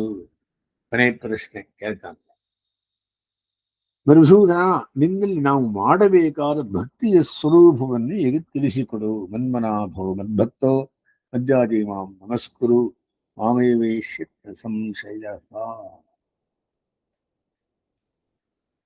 ಸರ್ವೇಶ್ವರನು, ಸರ್ವಜ್ಞನು, ಸತ್ಯಸಂಕಲ್ಪನು, ಪುರುಷೋತ್ತಮನು, ದಿವ್ಯಮಂಗಳ ವಿಗ್ರಹಯುತನು, ದೋಷ ದೂರನು, ಕಲ್ಯಾಣೇಕತಾನನು ಆದ ನನ್ನಲ್ಲಿ ಅತಿಶಯವಾದ ಪ್ರೀತಿಯನ್ನು ಹೊಂದಿದವನಾಗಿ ನಿತ್ಯ ಮನಸ್ಸನ್ನು ನನ್ನಲ್ಲಿ ನಿರಂತರವಾಗಿಡು.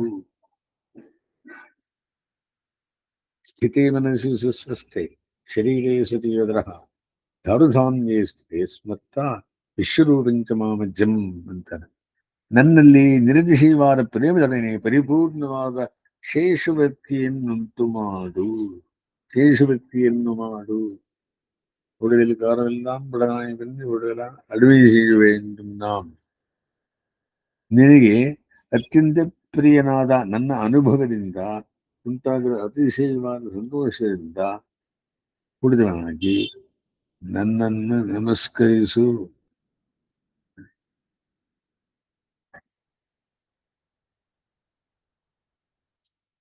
ನನ್ನನ್ನು ಉಳಿದು ಬದುಕುವುದಕ್ಕೆ ಆಗದಂತೆ ನನ್ನನ್ನು ಆಶ್ರಯಿಸುವ ನನ್ನನ್ನೇ ಶ್ರೇಷ್ಠವಾದ ಗತಿ ಎಂದು ತಿಳಿ. ಹೀಗೆ ನನ್ನನ್ನೇ ಗತಿಯನ್ನು ತಿಳಿದವನಾಗಿ ನಿನ್ನ ಮನಸ್ಸನ್ನು ನನ್ನಲ್ಲಿ ಕೂಡಿಸಿ ನನ್ನನ್ನು ಅನುಭವಿಸಲು ಸಮರ್ಥವಾಗುವಂತೆ ಮಾಡಿ ನನ್ನನ್ನೇ ನೀನು ಪಡೆಯುವಿ. ಈ ರೀತಿಯಾದ ನನ್ನಲ್ಲೇ ನೆಲೆನಿಂತ ಮನಸ್ಸಿನಿಂದ ನನ್ನನ್ನು ಧ್ಯಾನಿಸಿ, ನನ್ನನ್ನು ಅನುಭವಿಸಿ, ನನ್ನನ್ನೇ ಸೇವಿಸಿ, ನನ್ನನ್ನು ನಮಿಸಿ ಮತ್ಪ್ರಾಯಣನಾಗಿ ನನ್ನನ್ನೇ ಹೊಂದುತ್ತೀಯೇ. ಆದ್ದರಿಂದ ಕೆಲವು ಅರ್ಜುನ, ನನ್ನ ಮಂಗಳ ಗುಣಗಳನ್ನು ಅನುಕೂಲವಾದ ಮಾಡುತ್ತಾ ದಿನದಿನವೂ ಈ ಬಗೆಯಾಗಿ ನನ್ನನ್ನು ಪರಂ ಪ್ರೀತಿಯಿಂದ ಅನನ್ಯ ಪ್ರಯೋಜನ ಭಜಿಸುತ್ತಾ ಬಂದರೆ ನನ್ನನ್ನೇ ಸೇರುವುದರಲ್ಲಿ ಸಂದೇಹವಿಲ್ಲ. ಈ ಭಕ್ತಿಯನ್ನ ಯಾವ ತರಹ ಮಾಡಬೇಕು ಅನ್ನೋದನ್ನ ಮನ್ಮನಾಭವ ಮದ್ಭಕ್ತ ಮಧ್ಯಾಜಿ ಮಾಂ ನಮಸ್ಕುರು ಅದನ್ನ ವಿವರಣೆ ಮಾಡ್ತಾರೆ. ಮನ್ಮನಾಭವ ಎಂದರೆ ಮನುಷ್ಯನು ಮೊದಲು ಭಗವಂತನಲ್ಲೇ ನೆಟ್ಟ ಮನಸ್ಸುಳ್ಳವನಾಗಿರಬೇಕು.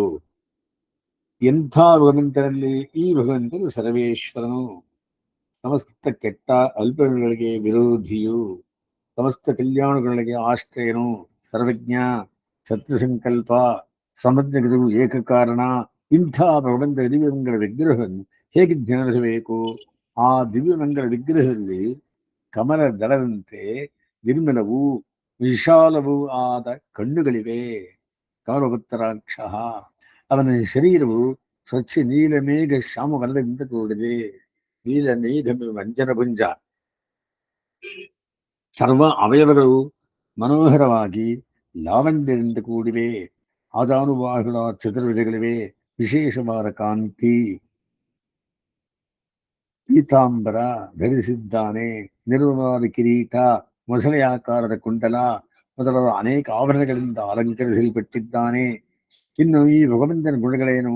ಅವನ ಅಪಾರ ಕಾರುಣ್ಯ, ವಾತ್ಸಲ್ಯ, ಸೌಶೀಲ್ಯ, ಮಾಧುರ್ಯ, ಗಾಂಭೀರ್ಯ, ಔದಾರ್ಯ ಮೊದಲಾದ ಇನ್ನೂ ಅನೇಕ ಒಳ್ಳೆಯ ಗುಣಗಳ ಆಕರನು. ಅವನು ಕೆಟ್ಟದ್ದೂ ಒಳ್ಳೆಯದು ಭೇದವಿಲ್ಲದೆ ಸಮಸ್ತ ಲೋಕಕ್ಕೆ ಶರಣ್ಯನು, ಸರ್ವಸ್ವಾಮಿಯು, ಪರಬ್ರಹ್ಮನು ಮತ್ತು ಪುರುಷೋತ್ತಮನು. ಇಂಥ ಸುಗುಣ ಬ್ರಹ್ಮನಲ್ಲಿ ಗಳಿಗೆ ತೈಲಧಾರೆಯಂತೆ ವಿಚ್ಛೇದವಿಲ್ಲದೆ ಮನಸ್ಸನ್ನಿಟ್ಟು ಅವನ ಧ್ಯಾನ ಮಾಡಬೇಕು. ಇದು ಮನ್ಮನಾಭವ. ನೆಕ್ಸ್ಟ್, ಮದ್ಭಕ್ತೋ ಭವ. ಮದ್ಭಕ್ತ ಎಂದರೆ ಇಂತಹ ಸಗುಣ ಬ್ರಹ್ಮನಲ್ಲಿ ಭಕ್ತಿಯನ್ನು ಅಥವಾ ನಿಜವಾದ ಪ್ರೀತಿಯನ್ನು ಬೆಳೆಸಬೇಕು.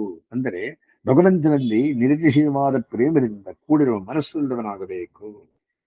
ನೆಕ್ಸ್ಟ್, ಮದ್ಯಾಜಿ ಎಂದರೆ ಸಗುಣ ಬ್ರಹ್ಮನಲ್ಲಿ ಭಕ್ತಿಯುತ ಮನಸ್ಸಿನಿಂದ ಕೂಡಿದವನಾಗಿ ಅವನ ಪೂಜಾರಿಗಳನ್ನು ನಾನಾ ರೂಪದಲ್ಲಿ ಮಾಡುತ್ತಲೇ ಇರಬೇಕು.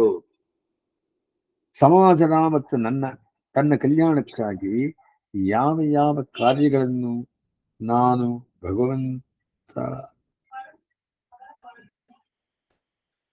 ಭಗವಂತನ ದಾಸನು, ಅವನ ತೃಪ್ತಿಗಾಗಿ, ಅವನ ಕೈಂಕರ್ಯವಾಗಿ ಈ ಕಾರ್ಯವನ್ನು ಮಾಡುತ್ತೇನೆ ಎಂಬ ಭಾವನೆಯಿಂದ ಮಾಡುವನೋ ಅದೇ ಭಗವಂತನ ಪೂಜೆಯು.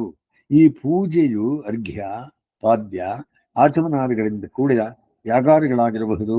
ಈ ಪೂಜೆಯು ಭಗವಂತನ ಅನುಭವವನ್ನುಂಟು ಮಾಡುವ ಅತ್ಯಧಿಕವಾದ ಪ್ರೀತಿಯಿಂದ ಕೂಡಿದ್ದಾಗಿರುವುದರಿಂದ ಭಕ್ತನಿಗೆ ಆನಂದವನ್ನು ಉಂಟು ಮಾಡುತ್ತದೆ. ಮಾಂ ನಮಸ್ಕುರು ಎಂದರೆ ಭಗವಂತನನ್ನು ಸ್ಮರಿಸುತ್ತಾ ಮತ್ತು ಪೂಜೆ ಮಾಡುತ್ತಾ ಇರುವ ಅಡಿಗಳಿಗೆ ನಮಸ್ಕಾರ ಮಾಡುತ್ತಲೇ ಇರಬೇಕು. ಯಾವನು ಭಗವಂತನ ಅತ್ಯಧಿಕ ಪ್ರೀತಿಯನ್ನು ಹೊಂದಿ ಅವನು ಪೂಜೆಯನ್ನು ಮಾಡಲು ಉದ್ಯುಕ್ತನಾಗುವನೋ ಅವನು ಖಂಡಿತವಾಗಿ ಭಗವಂತನಿಗೆ ತಾನಾಗಿಯೇ ನಮಸ್ಕಾರ ಮಾಡುತ್ತಾನೆ. ನಮಸ್ಕಾರ ಮಾಡುವುದರಿಂದ ಬಾಹ್ಯವಾಗಿ ಭಗವಂತನಿಗೆ ನಮಸ್ಕಾರ ಮಾಡುವುದು ಮಾತ್ರವಲ್ಲ, ಅಂತರಂಗದಲ್ಲಿಯೂ ಕೂಡ ಭಗವಂತನಲ್ಲಿ ಅತ್ಯಂತ ನಮ್ರ ಭಾವನೆ ವ್ಯವಸಾಯವನ್ನು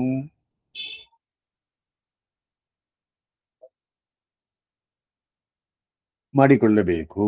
ಅಂದರೆ ತಾನು ಭಗವಂತನಿಗೆ ಸಂಪೂರ್ಣವಾಗಿ ಅಧೀನನು ಎಂಬ ಭಾವನೆಯನ್ನು ಹೊಂದಿ ತನ್ನ ಅಂತರಾತ್ಮನಾದ ಭಗವಂತನಲ್ಲಿ ಅತ್ಯಂತ ನಮ್ರ ಭಾವನೆಯನ್ನು ವೃದ್ಧಿಪಡಿಸಿಕೊಳ್ಳಬೇಕು. ಕೊನೆಯದಾಗಿ ಮತ್ಪರಾಯಣ ಅಂದರೇನು? ಅವನು ಭಗವಂತನೊಬ್ಬನೇ ತನಗೆ ಆಶ್ರಯನು, ಇನ್ಯಾರೂ ಅಲ್ಲ ಎಂಬುದನ್ನು ದೃಢವಾಗಿ ತಿಳಿದು ಅವನು ಇಲ್ಲದಿದ್ದರೆ ತನ್ನ ಆತ್ಮಧಾರಣೆ ಆಗುವುದಿಲ್ಲವೆಂಬುದನ್ನು ನಂಬಿ ಅವನನ್ನು ಸರ್ವ ಪ್ರಕಾರದಲ್ಲಿಯೂ ಆಶ್ರಯಿಸುವನು. ಭಕ್ತನಾದವನು ಮೇಲೆ ವಿವರಿಸಿದ ರೀತಿಯಲ್ಲಿ ಭಕ್ತಿಯಿಂದ ಮನುಷ್ಯನಾದರೂ ಮೇಲೆ ವಿವರಿಸಿದ ರೀತಿಯಲ್ಲಿ ಭಕ್ತಿಯಿಂದ ಅತ್ಯಂತ ಅರಿಸಿ ಪ್ರೀತಿಯಿಂದ ಭಗವಂತನನ್ನು ಮನ್ಮನಾಭವ, ಮದ್ಭಕ್ತೋ ಭವ, ಮದ್ಯಾದಿ ಭವ, ಮಾಂ ನಮಸ್ಕುರು, ಮತ್ಪರಾಯಣ ಎಂಬ ಭಕ್ತಿ ಯೋಗ ಅಭ್ಯಾಸಗಳಿಂದ ಭಗವಂತನ ಅನುಭವವನ್ನು ಪಡೆಯಲು ಸಮರ್ಥವಾದ ಮನಸ್ಸನ್ನು ಹೊಂದಿದವನಾದರೆ ಅವನು ಖಂಡಿತವಾಗಿ ಭಗವಂತನನ್ನು ಸೇರುತ್ತಾನೆ. ಭಗವಂತನು ಈ ಪವಿತ್ರವಾದ ಸಂದೇಶವನ್ನು ಮಾನವರೆಲ್ಲರೂ ಗಮನಿಸಬೇಕು.